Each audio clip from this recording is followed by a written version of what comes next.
எதுக்கு மீண்டும் இன்னொரு வீடியோன்னா, இதுக்கு ஒரு துயரமான சம்பவம் நினச்சி மனுஷன் வாழ்க்கையில் வந்து 1000 கனவுகள் இருக்கும். நிறைய பேர் வந்து சாவத்தே வேணும்பாங்க, சில பேர் வேணும்பாங்க. 1000 கனவுகளோடு வந்து வரோம் போகிறோம். குடும்பத்துக்காக உழைக்க தான் இவ்வளோ கஷ்டப்பட்டு வந்திருக்கோம். என்ன சொல்கிறதுனே தெரியல. மனுஷன் வாழ்க்கை வந்து சாவு எப்படிலாம் வருங்கிறத வந்து நேற்றுக்கு நடந்த ஒரு துயரமான சம்பவம். இது என்ன நடந்துச்சுன்னா, வேலை பார்த்துருந்துருக்காப்புல, லைட்டான மழை தான், ஒன்றும் இல்லை, வயசு கம்மி தான், இடி தாங்கி இறந்துட்டாப்புல. நேற்று நினச்சி பார்க்க கூட இல்லை. ஒரு ஆக்சிடெண்ட் ஆயிருந்தாலோ போயிருந்தாலோ, இல்லை ஒரு ஒரு வேலை இடத்துல ஒரு ஏதாச்சும் ஒரு சேஃப்டி இல்லாமல் நடந்தால் கூட ஒரு சரி என்னடா தெரியாதனம் நடந்து போச்சுங்க.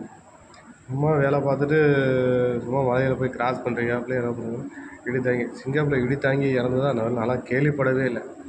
இடி தாங்கி எப்படி எப்படியே ஆள் இறந்துருக்கான்னு கேள்விப்போம், இடி தாங்கி இறந்ததாக கேள்விப்படலை.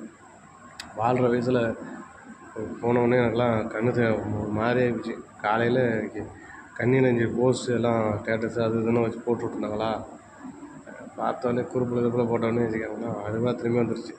இல்லைனா மனுஷன் வாழ்க்கை எப்படிலாம் போகுது பாரு அப்படின்னு. அதான் மனிதன் வாழ்க்கை. மனுஷன் வாழ்க்கை நம்ம எப்படி நிர்ணயிக்குங்கிறதுக்கே முடியாது. சில பேர் வந்து நல்லா இருக்கும்போதே இப்படி அப்படிங்கிறாங்க. மனுஷன் வாழ்க்கை படுத்தா நான் என்ன பொறுத்தவரைக்கும் நான் அது ஒன்று தோணிகிட்டே இருக்கும். நம்ம படுத்து ஏஞ்சோம்னா நமக்கு சொந்தம், படுத்து செத்து போயிட்டா கடவுள் சொந்தம் அப்படின்னு. அதே போல் தான் அது அப்படி ஆகுது. நிறைய பேர் ஃபீல் பண்ணாங்க, என்ன பண்ணுறது தெரியல. மனுஷன் வாழ்க்கை உயிர் பொறுத்தளவுக்கு ஒரு காற்று மாரி தான், எப்போ போகும் எப்போ வரும் அப்படிங்கிற மாரி தெரியாது.